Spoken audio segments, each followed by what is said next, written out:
വന്നു എന്നൊരു ഒരു ഒരു ഒരു വിമർശനം. അല്ല, അതിലെല്ലാം ഉണ്ടല്ലോ, ഗ്രൂപ്പുണ്ട്, ജാതിയുണ്ട്, മതമുണ്ട്, എല്ലാം വരുന്നുണ്ട്. അതിനകത്തൊക്കെ നമ്മളിതിനകത്ത് ശരിക്കും കാണേണ്ടത് മെറിറ്റ്. അത് ഏറ്റവും പ്രധാനം ജനങ്ങളുടെ സ്വീകാര്യത, പ്രവർത്തകരുടെ അംഗീകാരം, ജനങ്ങളുടെ സ്വീകാര്യത, അവരുടെ വ്യക്തിപരമായ ബാക്ക്ഗ്രൗണ്ട്, ഇതൊക്കെ ഒരു പ്രധാനപ്പെട്ട ഘടകമാണ്. പക്ഷെ അത് ചില സന്ദർഭങ്ങളിലെങ്കിൽ അത് വേണ്ട പോലെ വന്നിട്ടില്ല എന്നൊരു വിമർശനം ചില ഭാഗത്തുണ്ട്. ശരിയാണ്. ഇക്കുറി നിയമസഭാ തെരഞ്ഞെടുപ്പിൽ മത്സരിക്കാൻ സമ്മർദ്ദം ഉണ്ടായിരുന്നില്ലേ? തീർച്ചയായിട്ടും ഉണ്ടായിരുന്നു. മത്സരിക്കണമെന്ന് പ്രവർത്തകരും അതുപോലെ തന്നെ പല നിയോജകമണ്ഡലത്തിൽ നിന്നും ശക്തമായ അഭിപ്രായം ഉയർന്നു വന്നിരുന്നു. ഞാൻ ഇതിനെ സംബന്ധിച്ച് കാണുന്നത് വെച്ചാൽ, ഒന്നാമത് ഈ തവണ ഒരുപാട് പേര് ഈ സ്ഥാനാർത്ഥികളായി രംഗപ്രവേശം ചെയ്തു കഴിഞ്ഞു. ഇതിനകത്ത് ഒരിക്കലും അവസരം കിട്ടാത്ത ഒരുപാട് പേരുണ്ട്. ഞാനതിൽ കാണുന്നത് ഇപ്പോൾ ചെറുപ്പക്കാരുടെ വിഷയം ഒരു ഭാഗത്ത്, വനിതകളുടെ വിഷയം വേറൊരു ഭാഗത്ത്. പക്ഷേ ഈ നമ്മുടെ കേരളത്തിൽ ഈ പാർട്ടി നടത്തിക്കൊണ്ടു പോകുന്ന കുറേ ആളുകളുണ്ട്. അവരാണെങ്കിൽ യൂത്ത് വിട്ടു, എന്നാൽ അങ്ങനെ വലിയൊരു പ്രായം എത്തിയിട്ടില്ല. ഒരു മധ്യതല നേതൃത്വം എന്ന് വിശേഷിപ്പിക്കാവുന്ന ഒരു സെറ്റപ്പുണ്ട്. അവരാണ് ശരിക്കും പറഞ്ഞാൽ ഈ ജില്ലകളിൽ ഈ പാർട്ടിയെ നടത്തിക്കൊണ്ടു പോകുന്നത്. വളരെ ഹാർഡ് കോർ എലിമെൻസാണ്, ഹാർഡ് വർക്കേഴ്സാണ്, നല്ല രീതിയിൽ പ്രവർത്തിക്കുന്നവരാണ്. അങ്ങനെയുള്ളവർക്ക് വേണ്ട രീതിയിലൊരു പരിഗണന കിട്ടണം എന്നൊരു താല്പര്യം എനിക്കുണ്ടായിരുന്നു. ഏതായാലും ഞാൻ ഈ തവണ മത്സരിക്കേണ്ട എന്ന് തീരുമാനിച്ചതിന് ഒരു ഗുണമുണ്ടായി. ഞാൻ മത്സരിക്കുകയായിരുന്നെങ്കിൽ മത്സരിക്കുമായിരുന്ന മണലൂർ നിയോജകമണ്ഡലം, അവിടെ പി എ മാധവൻ എന്ന് പറയുന്ന നേരത്തെ ഞാൻ വിശദീകരിച്ച ഒരു ഘടകം, ആ ഒരു തലത്തിൽപ്പെട്ട ഒരു പാർട്ടി പ്രവർത്തകൻ, പ്രത്യേകിച്ച് ജില്ലാ കോൺഗ്രസ് കമ്മിറ്റിയുടെ വൈസ് പ്രസിഡൻ്റായിട്ടുള്ള ഒരാൾ വന്നു എന്നുള്ളത് എനിക്ക് വളരെ സന്തോഷമുള്ള ഒരു കാര്യമാണ്. ഇതുപോലെ ഒരുപാട് പേര് വരേണ്ടതാണ്. അങ്ങനെ അധികം പേര് വന്നില്ല എന്നുള്ളൊരു പോരായ്മ നിലനിൽക്കുന്നുണ്ടെങ്കിലും ഇങ്ങനെ കുറേ പേരെങ്കിലും വന്നല്ലോ എന്നുള്ളതൊരു ആശ്വാസകരമായ കാര്യമാണ്. അല്ല, താങ്കൾ നേരത്തെ പറഞ്ഞുകൊണ്ട് മത്സരരംഗത്തില്ല, മാറി നിൽക്കുകയാണെന്ന് പറഞ്ഞു. കുറച്ച് പേരെങ്കിലും അത് മാതൃകയാക്കും എന്ന് കരുതിയിരുന്നു. കൃത്യമായി നമ്മളൊരു ചില മാനദണ്ഡങ്ങൾ നിശ്ചയിക്കേണ്ടതായിരുന്നു, ചില നോംസ്. ഇതിപ്പോൾ ഏതെങ്കിലും ഒരു വ്യക്തി മാറണം, ഇവരെ മാറ്റി നിർത്തി കഴിഞ്ഞാൽ കാലുവാരലടക്കമുള്ള പരിപാടികൾ നടക്കുമല്ലോ. അല്ല, അതുകൊണ്ടല്ല ഞാൻ പറഞ്ഞത്. ഇപ്പോൾ ഒരു മാനദണ്ഡം നമ്മൾ ചർച്ച ചെയ്ത് പൊതു സ്വീകാര്യമായിട്ടുള്ളൊരു മാനദണ്ഡം തയ്യാറാക്കി എല്ലാവരും അംഗീകരിക്കുന്നൊരു സാഹചര്യം ഉണ്ടാക്കുക എന്നുള്ളതാണ് പ്രധാനമായിട്ടുള്ളത്. എനിക്കതുകൊണ്ട് അങ്ങനെ ഒരു പൊതുമാനദണ്ഡം സ്വീകരിച്ചിരുന്നെങ്കിൽ എല്ലാവരും അംഗീകരിക്കുമായിരുന്നു. നമ്മൾ ചില ആളുകൾ മാറി നിൽക്കുക, ചില ആളുകൾ മാറി നിൽക്കാതിരിക്കുക എന്ന് വരുമ്പോഴല്ലേ അതിനകത്തൊരു വ്യത്യാസം വരുന്നത്. അപ്പോൾ ആ രീതിയിൽ ആലോചിച്ചുകൊണ്ട് നമുക്ക് പഴയ ആളുകൾ വേണം. പഴയ ആളുകൾ തെരഞ്ഞെടുപ്പിൽ തുടർച്ചയായി മത്സരിക്കുന്നു, തുടർച്ചയായി ജയിക്കുന്നു. അത് നമുക്കൊരു അയോഗ്യതയായിട്ട് കാണാൻ പറ്റില്ല. അതേ സമയത്ത് റീസണബിളായിട്ടുള്ള പുതിയ ആളുകൾ വരണം. അത് പുതിയ ആളുകൾ എന്ന് പറയുമ്പോൾ ചെറുപ്പക്കാർ മാത്രമല്ല, ഞാൻ നേരത്തെ പറഞ്ഞ രീതിയിൽ വളരെയേറെ കോൺട്രിബ്യൂഷനുള്ള നല്ല പ്രവർത്തകന്മാരുണ്ട്. ഒരു ചീത്തപ്പേരില്ലാത്ത ഈ പാർട്ടിയുടെ യഥാർത്ഥ സന്ദേശവാഹകരായിട്ടുള്ള ഒരുപാട് മധ്യതല നേതൃനിരയിൽപ്പെട്ടവരുണ്ട്. അവരിൽ കുറേ പേർക്ക് കൂടെ കിട്ടിയിരുന്നെങ്കിൽ നന്നാകുമായിരുന്നു. പാർട്ടി തെരഞ്ഞെടുപ്പിൽ നയിക്കേണ്ടിയിരുന്ന KPCC പ്രസിഡന്റ് അദ്ദേഹം ഒരു മണ്ഡലത്തിൽ ഒതുങ്ങി നിന്നു. മത്സര രംഗത്ത് വന്നത് ശരിയായി എന്ന് തോന്നുന്നു. അദ്ദേഹം വന്നതിൽ അപാകതയില്ല. KPCC പ്രസിഡന്റ് മത്സരിക്കുന്നു എന്നുള്ളത് ഒരു അനൗചിത്യമായി ഒരിക്കലും ചൂണ്ടിക്കാണിക്കാനാവില്ല. ഒരു നിലയ്ക്ക് KPCC പ്രസിഡന്റ് കൂടെ മത്സരിക്കുന്നു എന്ന് പറയുമ്പോൾ കുറേ കൂടി ഇൻവോൾവ്മെൻറ്റ്, പ്രത്യേകിച്ച് നമുക്കറിയാം ഈ കേരളത്തിലെ പാർട്ടി സംവിധാനത്തിൽ നമ്മൾ പഴയ കാലത്തെ പോലെ വിനാശകരമായ ഒരു ഗ്രൂപ്പിസം നിലനിൽക്കുന്നില്ലെങ്കിൽ പോലും അല്ലറ ചില്ലറ സാഹചര്യം നിലനിൽക്കുന്നുണ്ട്, ഗ്രൂപ്പ് സംവിധാനം നിലനിൽക്കുന്നുണ്ട്, ഒരു റിയാലിറ്റിയാണ്. ഇതൊക്കെ നമ്മൾ പരിശോധിക്കുമ്പോൾ KPCC പ്രസിഡന്റ് കൂടി മത്സരിച്ചത് അതിൽ നമുക്ക് അപാകത ചൂണ്ടിക്കാണിക്കാനാവില്ല. അത് നന്നായി എന്നാണ് എനിക്ക് തോന്നുന്നത്. അടുത്ത മുഖ്യമന്ത്രി ആരായിരിക്കും UDFൻ്റെ? കോൺഗ്രസിനെ സംബന്ധിച്ചിടത്തോളം കോൺഗ്രസ് ജയിക്കും, സാമാന്യം കംഫർട്ടബിളായിട്ടുള്ള ഭൂരിപക്ഷം കിട്ടും. കോൺഗ്രസിൻ്റെ മുഖ്യമന്ത്രി പദം സംബന്ധിച്ച് ഏതെങ്കിലും തരത്തിലൊരു ഒരു വിവാദമോ തർക്കമോ ഉണ്ടാകുമെന്ന് ഞാൻ കരുതുന്നില്ല. കോൺഗ്രസിന് അതിലൊരു സിസ്റ്റമുണ്ട്, ഒരു ബാക്ക്ഗ്രൗണ്ടുണ്ട്, ചില കീഴ്വഴക്കങ്ങളുണ്ട്.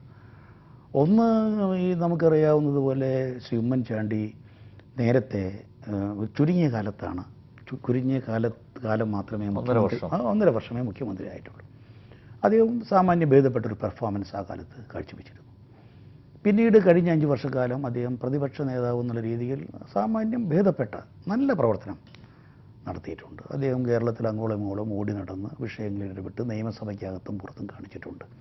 അപ്പം സ്വാഭാവികമായി നമ്മുടെ ഒരു നാച്ചുറൽ ചോയ്സ് എന്ന് പറയാവുന്നത് ഉമ്മൻചാണ്ടി തന്നെയാണ്. അതിപ്പോൾ കേരളത്തിലെ കോൺഗ്രസ് പ്രവർത്തകരും ഒരു പക്ഷേ ജനങ്ങൾ തന്നെ കാണുന്നത് ആ രീതിയിലായിരിക്കും. അതേ സംബന്ധിച്ചിടത്തോളം ഏതെങ്കിലും തരത്തിലുള്ളൊരു തർക്കമോ വിവാദമോ നിലവിലില്ല. ഇനി ഉയർന്നു വരാനുള്ള സാധ്യതയും ഞാൻ കാണുന്നില്ല. രമേശ് ചെന്നിത്തലയ്ക്ക് അയോഗ്യതയുണ്ടോ? ഒരു അയോഗ്യതയില്ല, ഒരിക്കലും അയോഗ്യതയില്ല. അതിപ്പോൾ നമുക്കറിയാം. ഇപ്പം ഇതിനകത്ത് ഏത് പദവിക്കും അനുയോജ്യരായിട്ടുള്ള ഒരുപാട് നേതാക്കൾ കോൺഗ്രസിനുണ്ട്. നമ്മുടെ നിയമസഭാ സാമാജികയിൽ തന്നെ എനിക്ക് തോന്നുന്നു കേരളത്തിൽ പേരെടുത്ത് പറയുകയാണെങ്കിൽ കേരളത്തിലെ ജനങ്ങൾ എല്ലാവരും അറിയുകയും കൃത്യമായി മനസ്സിലാക്കുകയും ചെയ്തിട്ടുള്ള ഒരു നേതൃനിര തന്നെ കേരളത്തിലെ കോൺഗ്രസുണ്ട്. ഞാൻ പേരെടുത്ത് പറയാൻ ആഗ്രഹിക്കുന്നില്ല, പക്ഷേ ഒരു നല്ല നേതൃനിരയുണ്ട്. ഏത് പദവിക്കും അനുയോജ്യരായിട്ടുള്ള ആളുകളുണ്ട്. പക്ഷെ അതൊക്കെ ഉണ്ടെങ്കിലും അവരെല്ലാവരും പിന്നെ ഏത് പദവിക്കും യോഗ്യരാണ് എന്ന് വരികിൽ തന്നെയും ഇതേക്കുറിച്ചൊക്കെ ഒരു അഭിപ്രായ വ്യത്യാസത്തിൻ്റെയോ അല്ലെങ്കിൽ ഏതെങ്കിലും തരത്തിലുള്ള അവസരത്തിൻ്റെയോ ഒരു സാഹചര്യം ഉണ്ടാകുമെന്ന് ഞാൻ കരുതുന്നില്ല.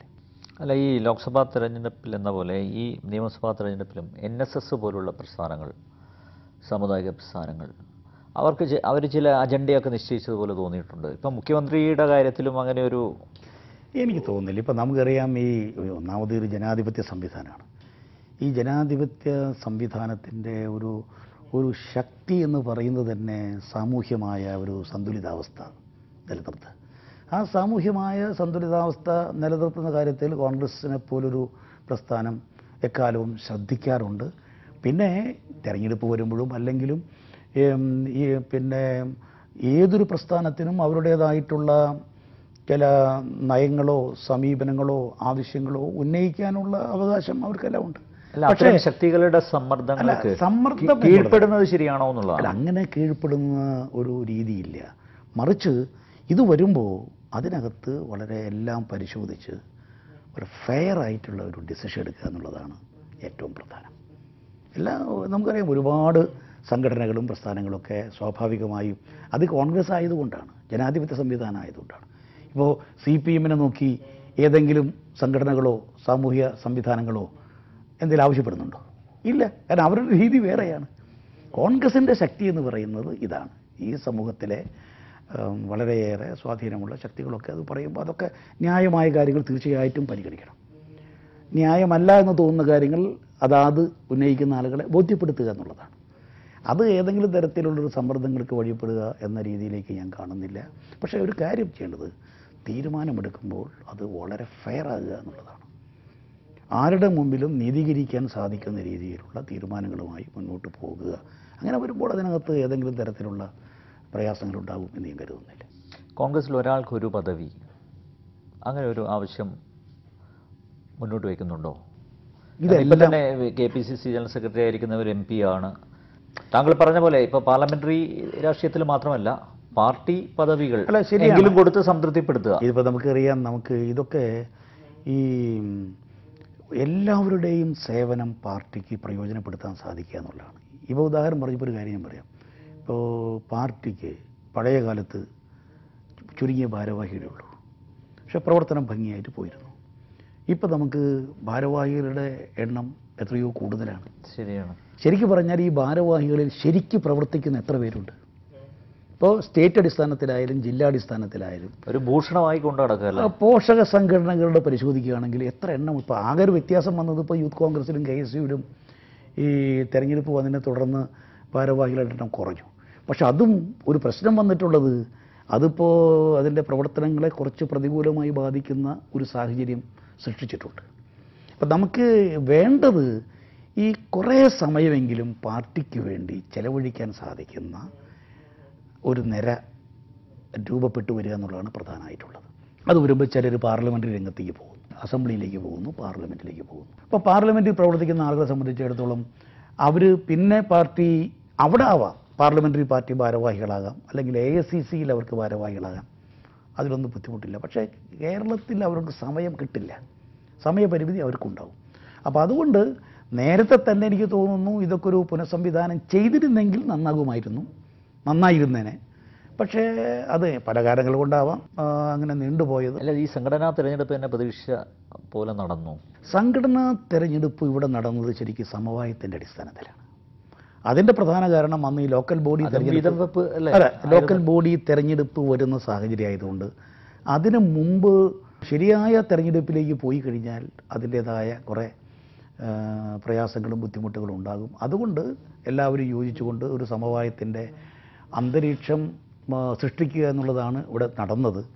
പക്ഷെ അതിന് ഒരു ഗുണമുണ്ടായി, വലിയ ഒച്ചപ്പാടും ബഹളമില്ലാതെ കാര്യങ്ങൾ നടന്നു. അർഹതപ്പെട്ട പലർക്കും ഒരു തെരഞ്ഞെടുപ്പ് ആയിരുന്നെങ്കിൽ തെരഞ്ഞെടുപ്പിലൂടെ പ്രവർത്തകരുടെ അംഗീകാരത്തോടുകൂടി കടന്നു വരാമായിരുന്ന പലർക്കും അവസരങ്ങൾ നിഷേധിക്കപ്പെട്ടു, അവസരങ്ങളില്ലാതെ പോയി.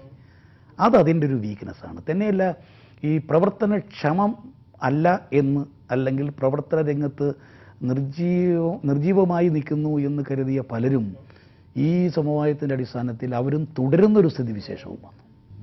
അപ്പോൾ അതിന് പ്ലസ് പോയിൻ്റുണ്ട്, മൈനസ് പോയിൻ്റുണ്ട്. അത് പൂർണ്ണമായി കുറ്റമറ്റതാണ് എന്ന് പറയാനും വയ്യ.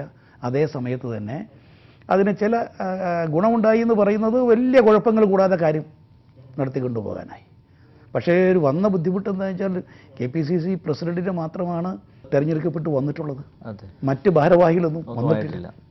അതുകൊണ്ട് പഴയ ഭാരവാഹികൾ അനൗപചാരികമായി ഇപ്പോഴും തുടരുന്നു എന്നുള്ള ആ സ്ഥിതിയാണ് നിലനിൽക്കുന്നത്. ഒരു പൊളിച്ചെഴുത്തുണ്ടോ? അപ്പോൾ ശരിക്കും പറഞ്ഞാൽ ഈ നിയമസഭാ തെരഞ്ഞെടുപ്പ് കഴിഞ്ഞു, റിസൾട്ട് വന്നു കഴിഞ്ഞു, അനന്തര നടപടികളിലേക്ക് നീങ്ങിക്കഴിയുമ്പോൾ പാർട്ടിയുടെ താല്പര്യത്തെ മുന്നിൽ കണ്ടുകൊണ്ട് പ്രവർത്തിക്കാൻ സാധിക്കുന്ന ഒരു സംവിധാനം നല്ല രീതിയിൽ വരുന്നത് എനിക്ക് തോന്നുന്നു അത് പാർട്ടിക്ക് ഗുണം ചെയ്യുക, കൂടുതൽ ഗുണം ചെയ്യുമെന്നാണ് എനിക്ക് തോന്നുന്നത്.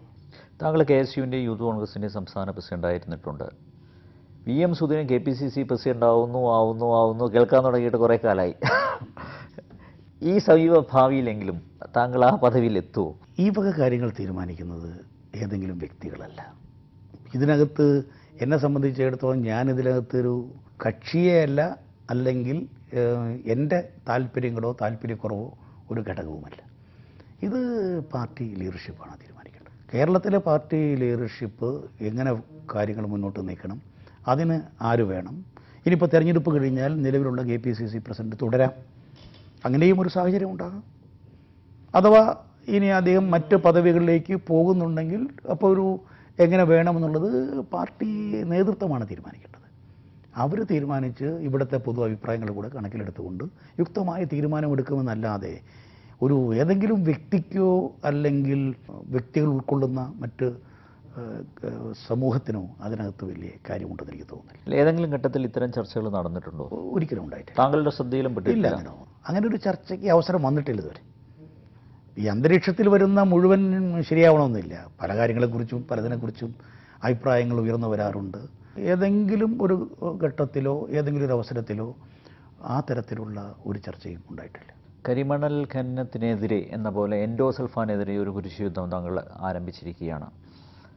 എന്തുകൊണ്ടാണ് കേന്ദ്ര സർക്കാർ ഇക്കാര്യത്തിൽ അലംഭാവം കാണിക്കുന്നത്? വീണ്ടും ഒരു പഠന സംഘത്തെ അയക്കുമെന്നാണ് പറഞ്ഞിരിക്കുന്നത്. മിസ്റ്റർ അനിൽ ചോദിച്ച ഈ ചോദ്യം തന്നെയാണ് എൻ്റെ മനസ്സിൽ നിൽക്കുന്നത്.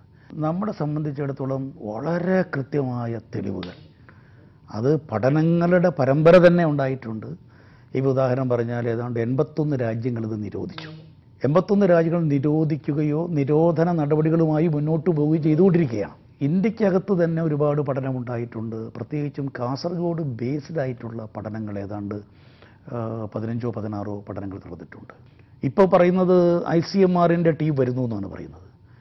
നേരത്തെ തന്നെ 2002 തന്നെ അന്നത്തെ ദേശീയ മനുഷ്യാവകാശ കമ്മീഷൻ്റെ നിർദ്ദേശപ്രകാരം ICMRൻ്റെ കീഴിലുള്ള അഹമ്മദാബാദ് ബേസ്ഡ് ആയിട്ടുള്ള national institute of occupational health അതിൻ്റെ വിദഗ്ധർ വന്നു. ഇവിടെ ദിവസങ്ങളോളം കാസർഗോഡ് താമസിച്ച് നിരവധി സാമ്പിളുകൾ എടുത്ത് എല്ലാവിധ പരിശോധനയും നടത്തി അവരെത്തിയ നിഗമനങ്ങളുണ്ട്. ഇതേ സംബന്ധിച്ചിടത്തോളം കൃത്യമായി കാര്യങ്ങൾ മനസ്സിലാക്കി മുന്നോട്ട് നീക്കുക. പ്രധാനമന്ത്രി തന്നെ ഈ വിഷയത്തിൽ ഇടപെടുക. ഈ അവസാന നിമിഷത്തിലെങ്കിലും ഇടപെട്ടുകൊണ്ട് ഒരു പരിഹാരമുണ്ടാക്കാൻ സാധിച്ചില്ലെങ്കിൽ സംഭവിക്കാൻ പോകുന്നത് ഇന്ത്യക്ക് വലിയൊരു ചീത്തപ്പേരായിരിക്കും. കാരണം ഇൻ്റർനാഷണൽ സബ്ജക്ട്സിൽ പല